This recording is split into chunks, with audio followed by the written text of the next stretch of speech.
¿Te has parado a pensar alguna vez que nuestra realidad podría no ser más que una simulación controlada por algo o alguien? Que todo lo que ves, sientes y experimentas podría ser solo una proyección de una conciencia superior, como un gigantesco programa de computadora, pero hecho de energía y pensamiento. Esta no es la trama de una película de ciencia ficción, sino el centro de la investigación de uno de los científicos más enigmáticos que el mundo haya conocido, el mexicano Jacobo Greenberg.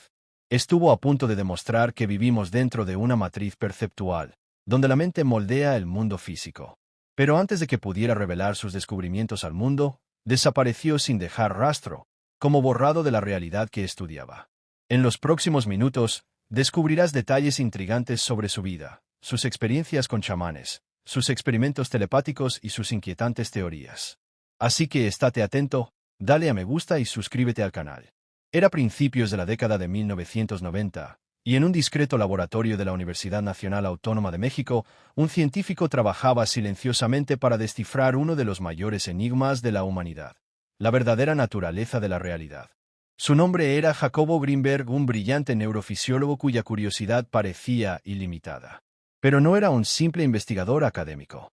Greenberg estaba decidido a traspasar los límites de la ciencia tradicional, explorando territorios que pocos se atrevían a tocar. Y todo comenzó con la creación de un espacio que parecía sacado de una película de ciencia ficción. Un laboratorio que combinaba equipos de neurociencia con métodos inspirados en antiguas tradiciones espirituales. Jacobo estaba obsesionado con una idea: que el mundo que vemos no es sólido ni objetivo, sino una construcción moldeada por nuestra conciencia. Esta convicción lo llevó a formular la audaz teoría sinérgica según él. Existe un campo energético fundamental que impregna todo el universo, una especie de tejido cósmico invisible. Cada persona, con sus pensamientos y percepciones, interactúa con este tejido, deformándolo y moldeando lo que percibimos como realidad. En otras palabras, no solo vivimos en el mundo, lo creamos, momento a momento, como si programáramos una simulación colectiva. Esta idea no surgió solo de la imaginación de Greenberg. Combinó estudios profundos de neurofisiología con conceptos de física cuántica, pero también se inspiró en fuentes poco convencionales para un científico. Jacobo contactó con chamanes, sanadores y maestros espirituales, documentando prácticas que, para muchos, rozaban lo imposible. Pero lo más fascinante es que no se limitó al misticismo, lo llevó todo al laboratorio y transformó las creencias en experimentos mensurables. Una de las pruebas más intrigantes que realizó se conoció como experimento de acoplamiento cerebral en él. Dos personas fueron colocadas en habitaciones aisladas, conectadas a un equipo capaz de registrar la actividad eléctrica de su cerebro. Una de ellas recibió estímulos visuales o auditivos inesperados, mientras que la otra no recibió nada. Lo que sorprendió al equipo fue descubrir que, incluso sin contacto físico ni comunicación, el cerebro de la segunda persona mostró reacciones similares a las de la primera, casi como si la información se transmitiera por un canal invisible. Para Greenberg, estos resultados fueron más que una coincidencia. Indicaron que la mente humana podía conectar directamente con los demás, trascendiendo las barreras del espacio físico. Esto reforzó su idea de que todos estamos interconectados por este campo sinérgico, una red sutil donde cada pensamiento y emoción deja su huella e influye en la experiencia de los demás. Con el tiempo, sus experimentos comenzaron a atraer la atención tanto de entusiastas como de críticos. Algunos colegas lo veían como un visionario capaz de abrir las puertas a un nuevo paradigma científico, otros lo consideraban un soñador, o incluso un hereje científico. Pero para Jacobo, la evidencia era más elocuente que cualquier opinión. Creía estar cada vez más cerca de demostrar que vivimos en una realidad maleable, moldeada por la consciencia, algo que, de comprobarse, cambiaría para siempre nuestra forma de entender el mundo y a nosotros mismos. Antes de continuar, por favor, dale a me gusta y suscríbete al canal para que el algoritmo de YouTube recomiende este vídeo, y comencemos. Greenberg no se limitó al laboratorio y a los instrumentos de medición. Su trabajo científico se adentró en un territorio que pocos académicos se atrevían a explorar: el mundo de los rituales, las tradiciones antiguas y el conocimiento transmitido más allá de las universidades. Fue en este camino que conoció a una figura legendaria. Esta Hecho, una curandera mexicana que afirmaba realizar cirugías espirituales sin instrumentos médicos convencionales.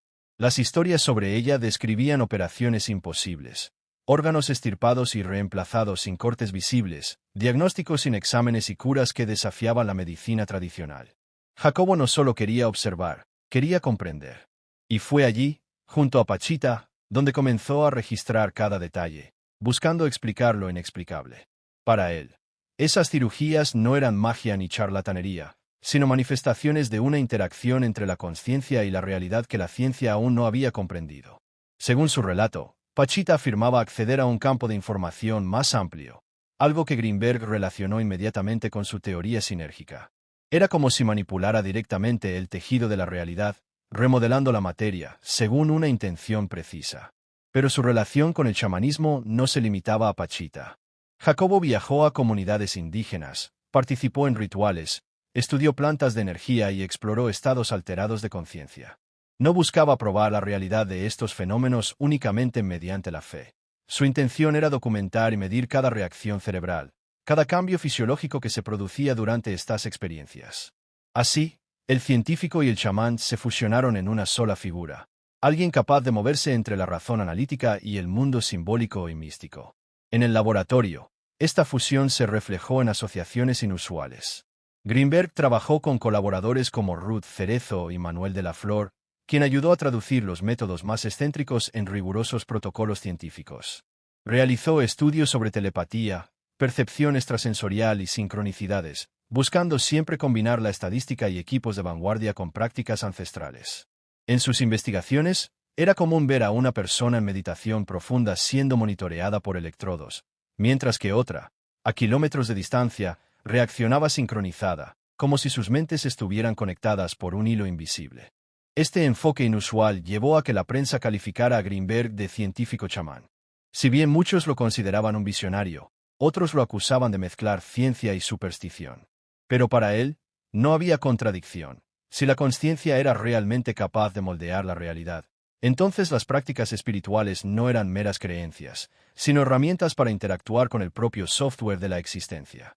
Con cada descubrimiento, Jacobo parecía más convencido de que existía un puente real entre lo que los antiguos llamaban espíritu y lo que la física moderna comenzaba a describir como campos y frecuencias.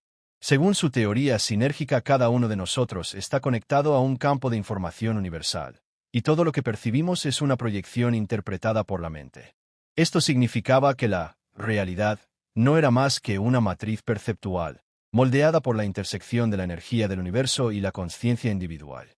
Para comprender esto, Greenberg no se limitó a conceptos abstractos. Realizó pruebas que intentaron mapear cómo un pensamiento, una intención o incluso un estado emocional podían alterar la percepción del espacio y el tiempo. Algunas de sus investigaciones indicaron fenómenos que, para la ciencia tradicional, parecían ciencia ficción. Los participantes en sus estudios reportaron experimentar saltos temporales, momentos en los que la sensación de duración no coincidía con el tiempo medido por los relojes. Otros describieron visiones o información precisa sobre lugares lejanos, como si sus mentes hubieran trascendido las barreras físicas. En sus análisis, Greenberg interpretó estos informes como evidencia de que la mente podía acceder a capas de la realidad que normalmente permanecen ocultas. También exploró conceptos como la sincronicidad y el déjà vu, sugiriendo que estos eventos podrían ser manifestaciones de un principio único, ecos dentro de la matriz perceptual. Era como si, al remover el tejido de la realidad, surgieran pliegues que conectaran diferentes tiempos y lugares. Esta línea de razonamiento lo acercó peligrosamente a ideas que hoy recuerdan la famosa hipótesis de la simulación, la noción de que vivimos en un sistema programado, donde la conciencia es la interfaz principal. Pero Greenberg no hablaba de esto como una metáfora. Creía que, con el avance de la ciencia, sería posible demostrar objetivamente que la realidad podía ser editada por la mente. Esta posibilidad, por fascinante que fuera, también tenía implicaciones inquietantes. Si todo está moldeado por la conciencia, ¿qué sucedería si alguien aprendiera a manipular este campo a gran escala? ¿Quién controlaría el código fuente de la existencia? Y entonces sucedió. Diciembre de 1994. Jacobo Greenberg estaba en la cima de su investigación, profundizando en experimentos y notas que, según él, podían demostrar irrefutablemente la interacción directa entre la conciencia y la realidad. Pero de repente, todo se detuvo. El 12 de ese mes, el día en que habría cumplido 48 años, amigos y familiares esperaban verlo en su fiesta de cumpleaños. No apareció. Al principio, muchos pensaron que simplemente llegaba tarde o que tenía un compromiso de última hora, pero las horas se convirtieron en días, y los días en semanas. Al llegar a su domicilio, Encontraron una escena que inquietó a todos. Nada estaba fuera de lugar, no había señales de forcejeo ni allanamiento. Sus pertenencias estaban allí: ropa, documentos, libros e incluso su coche. En el laboratorio de la Universidad Nacional Autónoma de México, el costoso equipo y los materiales de investigación permanecían intactos, como si solo hubiera salido para una escapada y no hubiera regresado. La ausencia no tenía sentido. Jacobo tenía citas, conferencias programadas, reuniones importantes. Su rutina era meticulosa, y simplemente desaparecer sin dejar rastro no encajaba con su perfil. Fue entonces cuando intervino la policía. El agente Clemente Padilla se hizo cargo de la investigación y comenzó a reconstruir los últimos días del científico. Habló con colegas, estudiantes, familiares y vecinos. Se descubrió poco, y eso, en sí mismo, era extraño. Una de las piezas clave del rompecabezas era la relación de Jacobo con su esposa, Teresa. Algunos informes indicaban que el matrimonio era tenso, e incluso algunos sugirieron que ella podría haber estado involucrada en la desaparición. Teresa negó cualquier implicación, pero curiosamente, no cooperó activamente con la búsqueda. Había rumores de discusiones recientes, cambios de comportamiento e incluso la posibilidad de que Jacobo planeara distanciarse de todos. Pero esa no era la única línea de investigación. Algunos colegas sugirieron que estaba cada vez más preocupado, comentando sobre fuerzas que podrían intentar impedirle completar su investigación. Para algunos, estas declaraciones sonaban a metáforas académicas. Para otros, eran una verdadera advertencia de que podría estar siendo vigilado.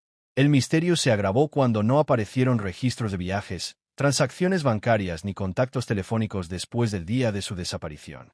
Fue como si Jacobo hubiera sido borrado por completo y en silencio.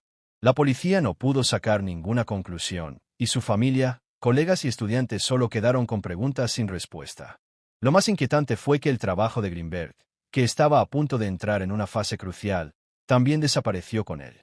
Manuscritos inéditos, resultados experimentales y notas detalladas se desvanecieron, como si se hubieran eliminado selectivamente.